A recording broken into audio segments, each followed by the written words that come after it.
Bonjour à toutes et à tous. J'espère que vous m'entendez bien.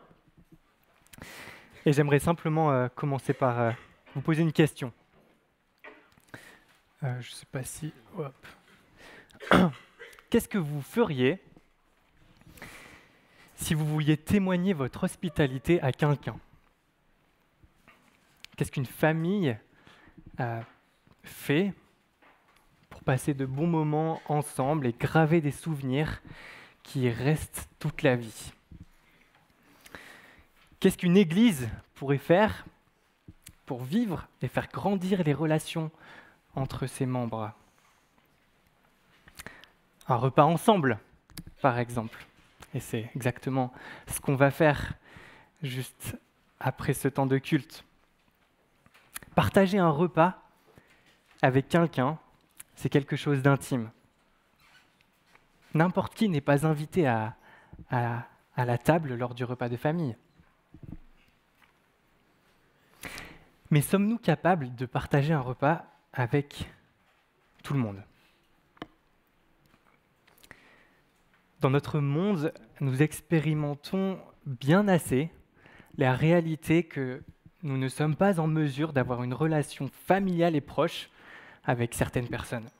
Des personnes qui nous ont offensés ou blessés, des personnes avec qui on ne se comprend pas, des personnes dont l'ethnie ou la nationalité évoque tout un tas de souvenirs amers. Et ces personnes sont parfois les membres de notre propre famille ou de notre Église. Et c'est douloureux.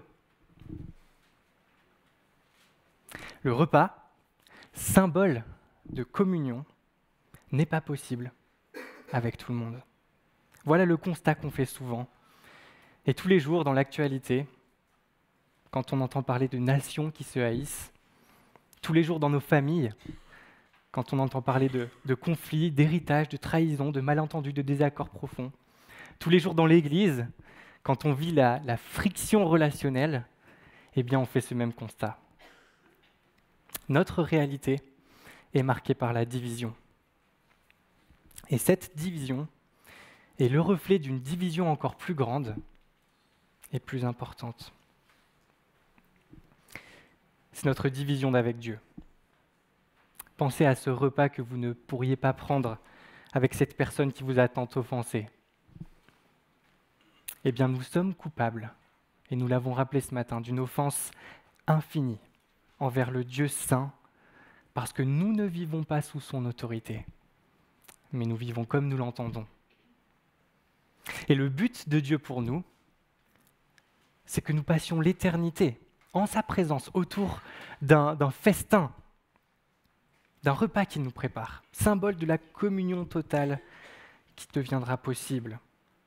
Et c'est le but de Dieu pour nous individuellement, mais également pour son Église et pour tous les membres de toutes les nations qui reconnaissent qu'il est Dieu et qui reçoivent son salut. Et nous y aspirons tous profondément.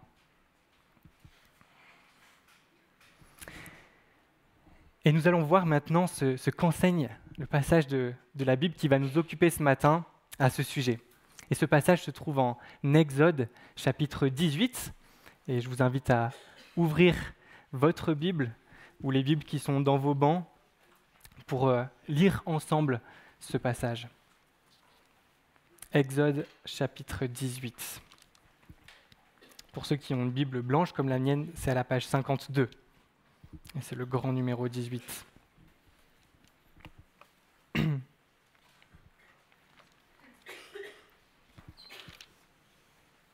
Alors vous voyez, vous connaissez peut-être cet épisode de la visite de Jéthro, le beau-père de Moïse, et vous vous attendiez peut-être à entendre une leçon de morale sur notre besoin d'écouter nos beaux-parents.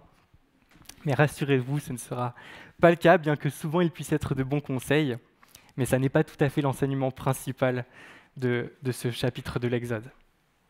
Alors lisons ensemble. Exode chapitre 18. Jéthro, prêtre de Madian et beau-père de Moïse, apprit tout ce que Dieu avait fait en faveur de Moïse et d'Israël, son peuple. Il a appris que l'Éternel avait fait sortir Israël d'Égypte. Jéthro, beau-père de Moïse, prit Séphora, la femme de Moïse. C'était après son renvoi. Il prit aussi les 2 fils de Séphora. L'un s'appelait Gershom, car Moïse avait dit « Je suis en exil dans un pays étranger ». L'autre s'appelait Éliézer, car il avait dit « Le Dieu de mon père m'a secouru et il m'a délivré de l'épée du Pharaon ». Jéthro, le beau-père de Moïse, vint avec les fils et la femme de Moïse au désert où il campait, à la montagne de Dieu. Il fit dire à Moïse « Moi, ton beau-père Jéthro, je viens te trouver avec ta femme et ses 2 fils l'accompagnent. » Moïse sortit à la rencontre de son beau-père, il se prosterna et l'embrassa. Ils s'informèrent réciproquement de leur santé, puis ils entrèrent dans la tente de Moïse. Moïse raconta à son beau-père tout ce que l'Éternel avait fait au Pharaon et à l'Égypte à cause d'Israël, toutes les difficultés qu'ils avaient rencontrées en chemin et la façon dont l'Éternel les avait délivrés. Jéthro se réjouit de tout le bien que l'Éternel avait fait à Israël en le délivrant de la main des Égyptiens. Il dit « Béni soit l'Éternel qui vous a délivré de la main des Égyptiens et de celle du Pharaon, qui a délivré le peuple de la main des Égyptiens. Je reconnais maintenant que l'Éternel est plus grand que tous les dieux, puisque l'arrogance des Égyptiens est retombée sur eux. » Jéthro, le beau-père de Moïse, offrit à Dieu un holocauste et des sacrifices. Aaron et tous les anciens d'Israël vinrent participer à ce repas avec le beau-père de Moïse en présence de Dieu. Le lendemain, Moïse siégea pour juger le peuple et le peuple se présenta devant lui depuis le matin jusqu'au soir.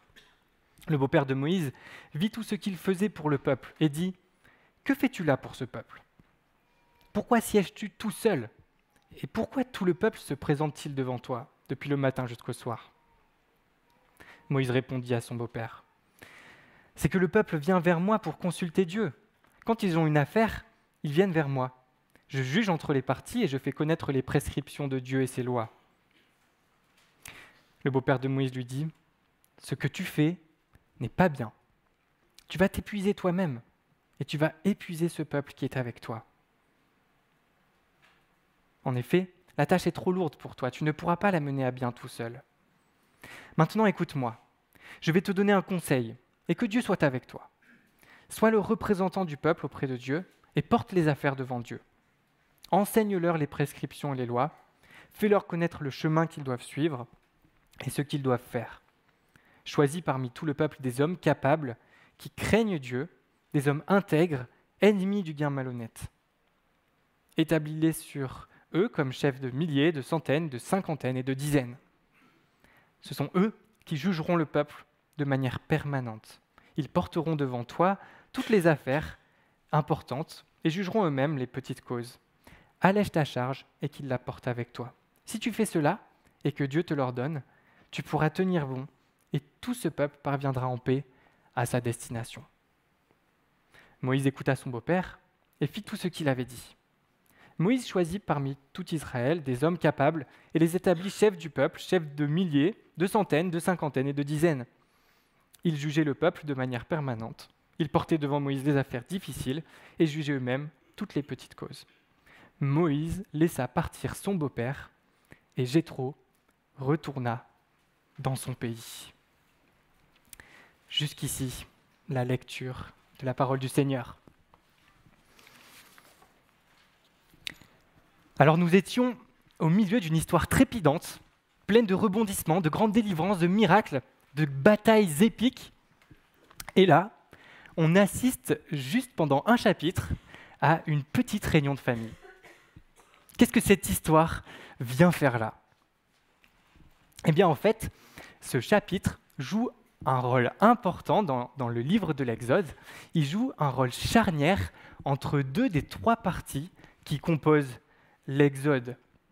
Jusqu'à présent, on a entendu l'histoire de la délivrance d'Égypte. Et à partir du chapitre qui suit, le chapitre 19, on va lire l'établissement de l'alliance entre Dieu et son peuple, et le don de la loi.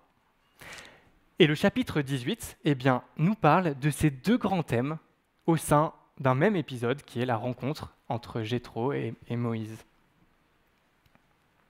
Et il comporte 2 parties qui constituent les 2 grands thèmes et desquels on peut tirer 2 grandes priorités pour notre Église. pour le CE.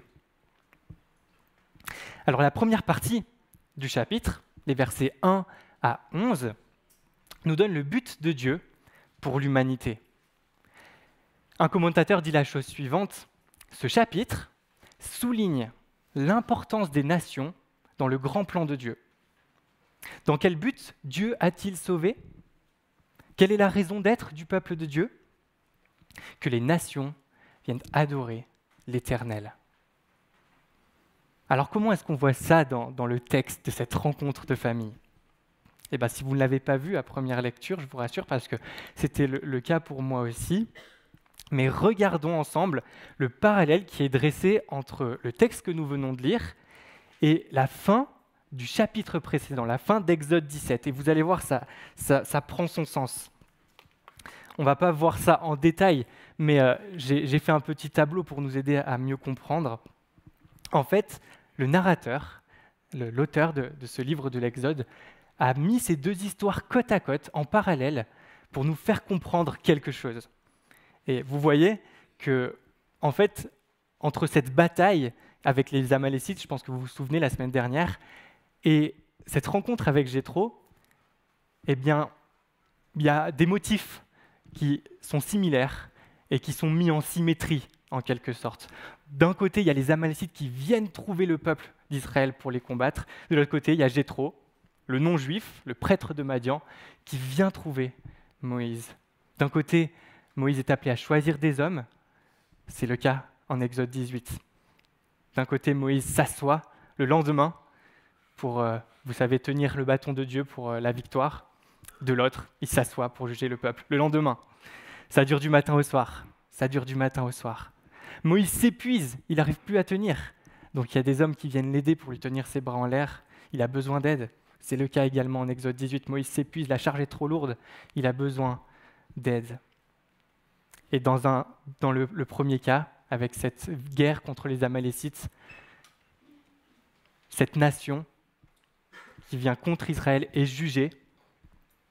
Et dans le deuxième cas, cette rencontre avec Jéthro, ce non-juif qui vient voir le peuple de Dieu, est sauvé. On entend un petit peu un récit de conversion. Donc voilà, on a les Amalécites, descendants d'Ésaü, qui sont le symbole du monde hostile à Dieu, qui sera détruit et jugé par Dieu, comme on l'a vu la semaine dernière. Et donc cette bataille d'Exode 17 n'a rien d'un petit conflit entre tribus. En fait, elle symbolise la bataille qui fait rage depuis la chute. C'est la bataille du monde hostile à Dieu et contre son peuple. Mais la conclusion de ce chapitre 17, c'est que les personnes qui se comportent comme les Amalécites vont toutes subir le jugement de Dieu. En effet, la Bible affirme sans ambiguïté que nous méritons tous de subir la colère et le jugement de Dieu. Parce qu'alors que nous connaissons Dieu et que nous savons intérieurement qu'il existe, et ce qu'il attend de nous, ça c'est ce qu'on appelle la conscience, nous ne lui rendons pas gloire. Nous ne lui avons pas montré de reconnaissance. Au contraire, nous vivons en suivant nos propres désirs, en faisant nos propres choix, en vivant comme si le monde tournait autour de nous-mêmes. Et nous méritons pour cela le jugement de Dieu. Quelle est la solution alors? Existe-t-il un autre chemin? Et c'est la question qu'on se pose à la fin de ce chapitre 17. Si on ne fait pas partie du peuple de Dieu, est-ce qu'il existe un autre chemin que le jugement de Dieu? Eh bien oui, et c'est l'histoire de Jéthro qui nous le montre. Le chapitre 18 tranche avec ce qui précède, parce qu'un représentant des nations, un non-juif, vient se joindre aux enfants d'Israël pour adorer Dieu. Jéthro, un prêtre païen qui servait des idoles, qui ne faisait pas partie du peuple de Dieu, vit une expérience extraordinaire. Il vient voir son gendre pour lui ramener sa femme et ses fils, et là Moïse sort à sa rencontre, l'accueille chaleureusement et se met à lui raconter tout ce que le Seigneur a fait. Il lui raconte le message du salut, tout ce que le Seigneur a fait au Pharaon et à l'Égypte. Il raconte la victoire de Dieu sur le mal, toutes les choses pénibles qu'ils ont vécues et dont le Seigneur les a délivrés. Il raconte la victoire de Dieu sur les épreuves de la vie. Et vous voyez sur quoi est centrée cette bonne nouvelle que raconte Moïse? Elle est centrée sur Dieu et sur son œuvre. Et c'est normal parce que, comme on vient de le voir dans les chapitres précédents, qu'est-ce qui pourrait être flatteur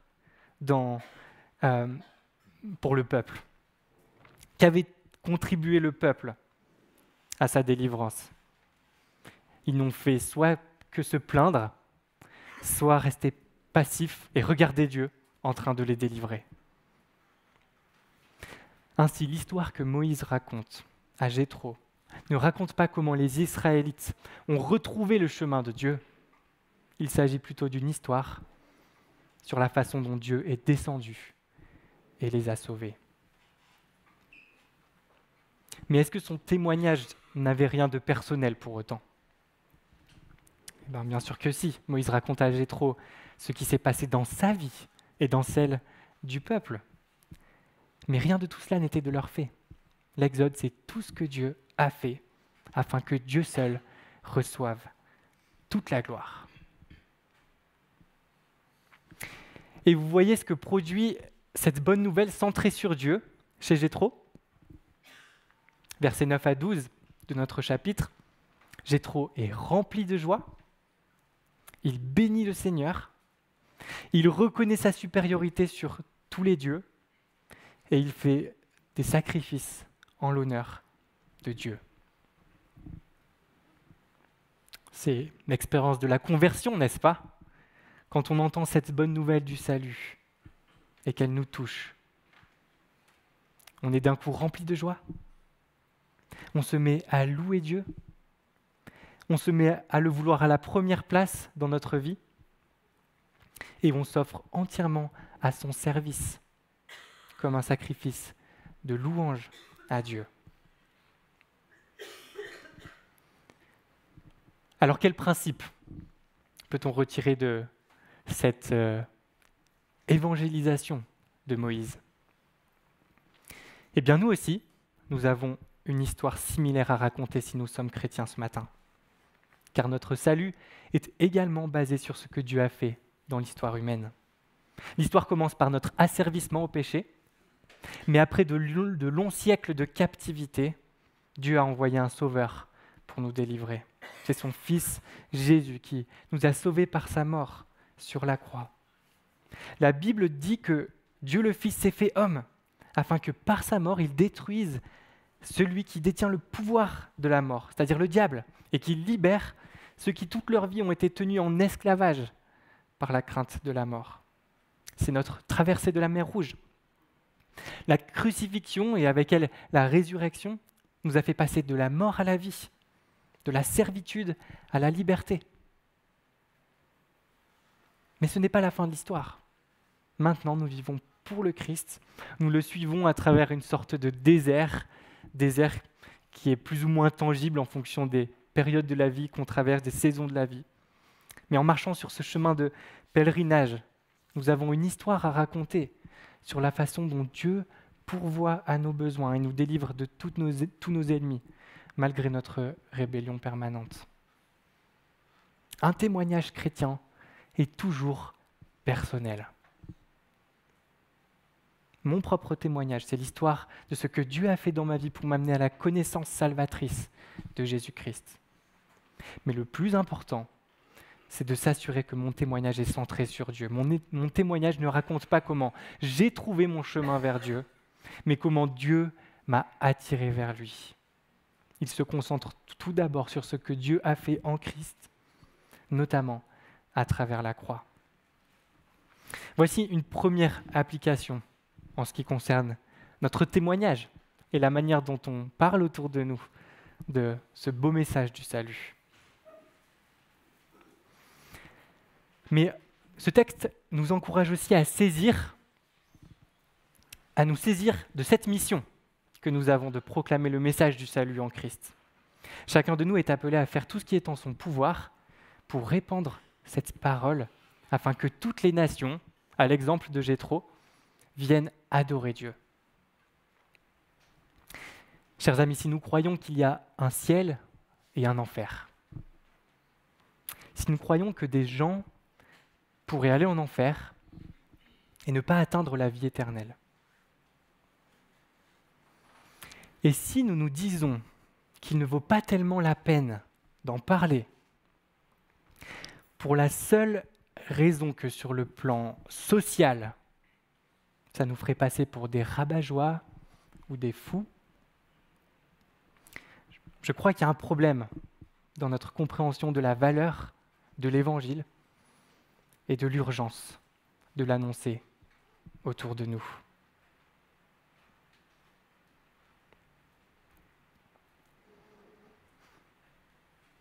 Mais parfois, on a conscience de la nécessité d'annoncer l'Évangile, mais on ne sait pas trop comment faire parce que le seul moment où on le voit faire, c'est du haut de la chair. C'est pendant la prédication dominicale.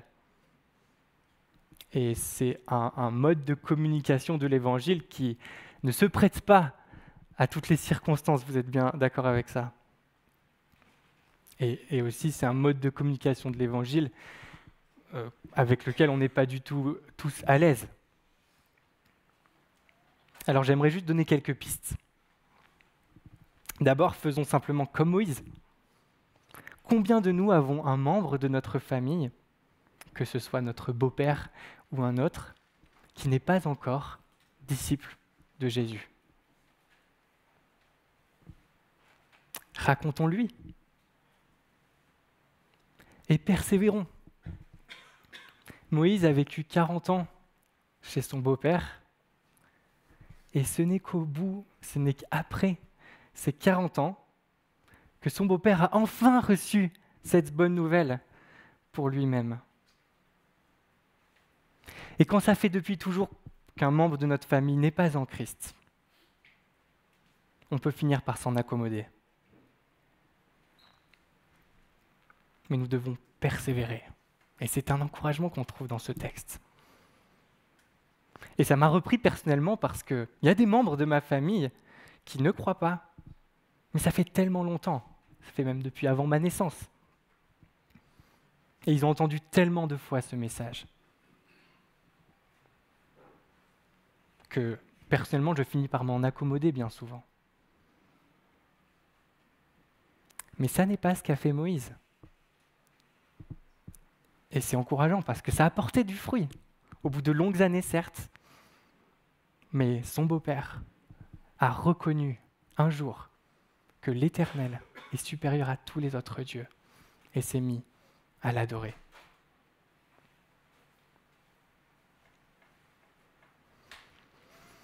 Et voici d'autres exemples en vrac, tirés en partie de lecture que j'ai faite cette semaine. Pierre, un collègue de Patrick, lui demande ce qu'il a fait pendant le week-end. Patrick lui répond qu'il a entendu une excellente prédication dans son église. Elle l'a aidé à mieux comprendre comment témoigner de l'œuvre de Dieu et ce que produit la conversion dans la vie d'un non-croyant. Puisque Pierre lui demande de lui expliquer les choses plus en détail, Patrick lui montre en quoi le péché et le jugement de Dieu sont un problème, mais qu'une solution existe. Ensuite, Patrick continue à prier pour Pierre, pour que de telles occasions de parler se présentent à nouveau. Et il supplie le Seigneur d'assouplir le cœur de Pierre pour qu'il réponde favorablement au message de l'Évangile. Voici un exemple. Le fils de Sarah, adolescent, rencontre de sérieux problèmes au lycée. Un soir, il parvient à en parler à Sarah et sa maman le rassure. Elle lui rappelle que Dieu est plus puissant et plus fidèle que n'importe quel ami. Et elle prie avec lui. Voilà un autre exemple. Irène est maintenant d'un âge avancé. Il est devenu difficile pour elle de sortir et de se déplacer. Mais elle prend son téléphone, appelle son amie Jeanne tous les 2 jours, parle avec elle du passage qu'elle a lu dans la Bible le matin même, et prie avec elle. Voilà encore un exemple. Depuis des mois, Claire prie pour son amie Charlotte. Finalement, elle l'invite à un culte dans son église et dans la voiture, en rentrant, elle revient sur le message qui a été donné et fait de son mieux pour répondre aux questions de Charlotte. Voilà encore un autre exemple. Et je suis sûr que vous pensez à plein d'autres idées que dans votre quotidien, vous mettez en pratique tout un tas d'autres stratégies pour témoigner de cette merveilleuse bonne nouvelle autour de vous. Mais j'aimerais juste terminer cette partie en m'adressant à vous qui n'êtes pas chrétiens ce matin ou qui ne savez pas si vous l'êtes. Regardez la réaction de Jéthro quand il entend l'Évangile. Est-ce que vous avez la même ? La joie, la louange, la reconnaissance qu'il doit être en premier dans votre vie et l'offrande de votre vie en sacrifice. Et si vous n'avez pas cette même réaction, posez-vous la question, pourquoi ? Pourquoi ? Et j'aimerais simplement vous encourager à considérer sérieusement et urgemment cette question. Parce que si vous ne réagissez pas comme Jéthro, c'est la destinée des Amalécites qui vous attend, c'est le jugement de Dieu. Il n'y a pas d'autre voie possible.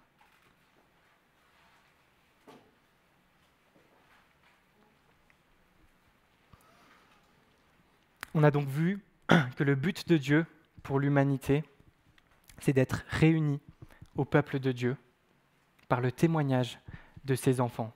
Et ça, ça doit être une priorité pour le programme de l'Église. Témoignage envers tous.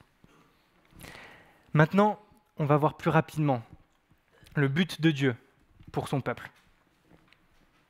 Et on voit cela dans la deuxième partie de notre texte qui parle du conseil de leadership donné par Jéthro à Moïse. Et je ne sais pas si vous trouvez ça bizarre aussi, mais cet épisode fait un peu tâche dans le récit. Exode n'a rien à voir avec la gestion des ressources humaines. Que vient faire cette histoire ici ? Eh bien en fait, cette histoire sert de transition avec ce qui vient juste après, avec la publication de la loi. Dieu qui donne sa loi à son peuple. Israël a besoin d'un cadre juridique pour résoudre ces différends, parce que la nation est sur le point de vivre une grande mutation. Elle va se mettre à vivre sous l'autorité de la loi de Dieu. Voilà l'importance de ce passage de pont et de transition vers la suite. Et le principe qui ressort de ce passage, il est assez simple à comprendre, n'est-ce pas ? Il n'est pas bon que le peuple de Dieu soit dirigé par une seule personne. Mais il est bon pour que personne au sein du peuple ne soit délaissé et pour que la charge ne soit pas trop lourde pour un seul homme, qu'un collège de responsables dirige le peuple de Dieu. C'est ce qu'on voit dans le passage. Moïse ne peut pas accomplir la tâche tout seul. Verset 18, ça veut dire que tous les membres du peuple ne seront pas accompagnés comme il se doit s'il reste seul. Moïse risque de s'épuiser et plus personne ne sera là pour le remplacer. Moïse risque de délaisser sa responsabilité d'enseigner la loi de Dieu s'il passe tout son temps à juger le peuple. Voilà pourquoi il faut qu'il choisisse des hommes de valeur, craignant Dieu, loyaux, qui détestent le gain malhonnête pour prendre soin avec lui du peuple de Dieu. Et quand on lit ça, on se rend compte que c'est très proche de la manière dont les apôtres ont structuré l'Église dans le Nouveau Testament. On voit les similitudes de critères pour choisir les responsables et les raisons de partager la charge. Donc c'est un rappel pour nous des bienfaits que c'est que l'Église soit dirigée par une pluralité de responsables. Et c'est ce qu'on croit profondément dans notre Église, puisqu'on a même élu, il y a juste 2 semaines, 2 nouveaux responsables. Mais c'est un bon rappel de notre besoin de ne pas nous arrêter là. et qu'on doive chercher à multiplier encore le nombre de responsables parce que c'est ainsi que Dieu veut que ça se passe. Alors je nous pose la question, est-ce qu'on est en train de faire en sorte de devenir ce genre de personne? Est-ce qu'on est en train de rechercher activement à être des personnes de valeur, craignant Dieu, loyaux, qui détestent le gain malhonnête, à un point qu'il deviendra évident pour les anciens de notre Église et puis pour tous ses membres, que nous pouvons partager la charge à leur côté d'une manière ou d'une autre.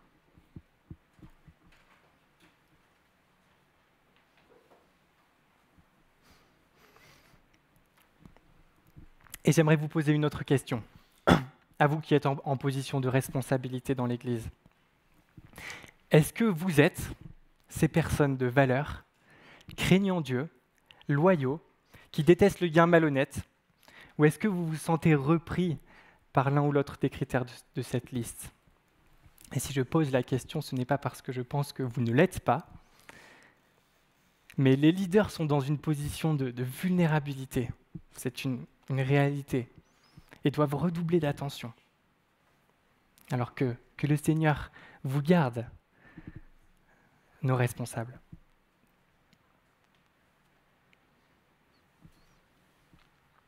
Et dernière question.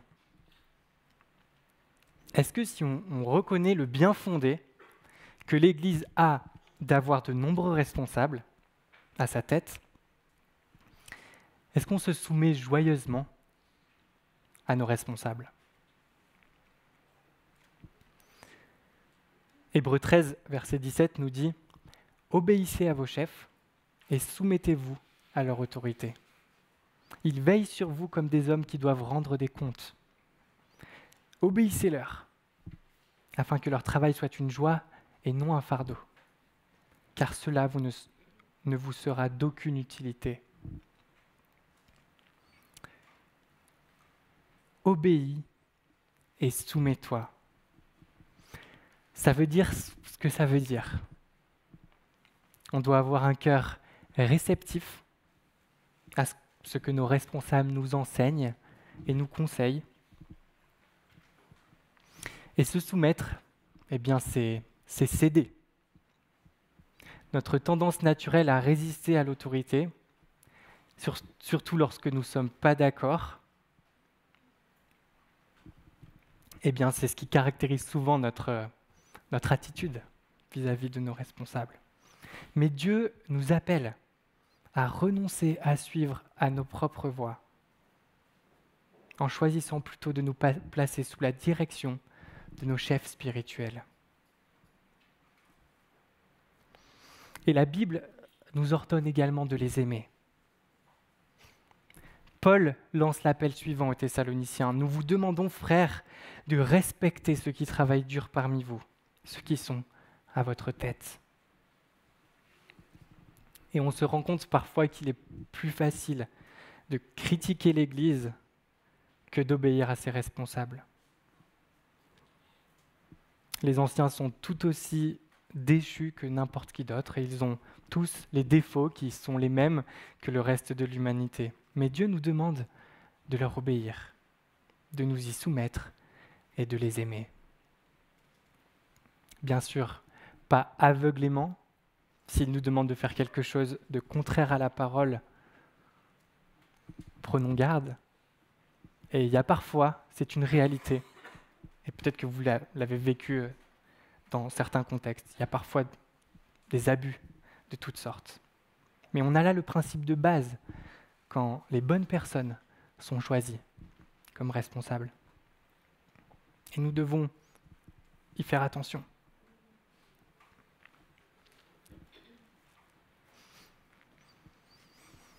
Alors j'aimerais simplement conclure en parlant un tout petit peu d'un verset qu'on a omis jusqu'à présent, c'est le verset 12. La rencontre entre Jéthro et Moïse se conclut par un repas, un festin en présence de Dieu. Un festin auquel les nations sont conviées, comme on le voit avec l'un de ses représentants, Jéthro. Et ça nous dit quelque chose du message de l'Exode. L'Exode préfigure un plus grand Exode, et ce repas préfigure un plus grand repas, un festin éternel. Les nations seront réunies pour manger ensemble en présence de Dieu. Voilà ce qui nous attend. Et quelle espérance c'est dans un monde où la division et le conflit règnent. Ce que l'Exode préfigure, c'est la délivrance du péché et de la mort, par la mort et la résurrection du Fils de Dieu. Et alors, cet Exode grandiose culminera par un banquet grandiose, un festin éternel. Des personnes de toutes les nations seront réunies par le sang de Christ pour manger en présence de Dieu. Et ce moment de partage, de communion, durera éternellement. Aujourd'hui, des tensions sont palpables entre certains peuples. Des nations entrent en guerre contre d'autres nations. Et au niveau individuel, eh bien, on rencontre du racisme, des préjugés, des conflits de toutes sortes. Mais dans le monde entier, aujourd'hui, on voit des communautés ou des nations se rassemblent sur la base du sacrifice de Jésus et elles mangent ensemble un repas en présence de Dieu comme une anticipation de ce qui nous attend pour l'éternité. Et c'est en particulier ce que symbolise la scène, ce repas symbolique qu'on va prendre ensemble. Le sacrifice de Jésus nous rassemble et le fruit de ce sacrifice, c'est un repas ensemble, en communion, en présence de Dieu. Quelle belle espérance et quel beau symbole pour nous rappeler cette espérance. Vous l'expérimentez souvent quand on prend ce repas, c'est frustrant, n'est-ce pas? On n'a qu'un tout petit bout de pain, en plus à un horaire où ça commence à gargouiller dans le ventre. On n'a qu'un tout petit fond de verre. Mais cette frustration est bonne, parce qu'elle nous permet d'attendre avec espérance ce festin éternel que nous pourrons prendre. Non seulement avec les membres de notre Église, mais avec nos frères et sœurs du monde entier, mais aussi de toutes les époques, tous nos frères et sœurs qui sont partis, tous nos frères et sœurs que nous n'avons jamais connus dans l'histoire de l'Église, tous nos frères et sœurs qui viendront après nous. Alors je laisse tout de suite la place à Jonathan pour que nous prenions ensemble ce repas avec cette espérance du festin qui nous attend, bien vive dans notre cœur. Amen.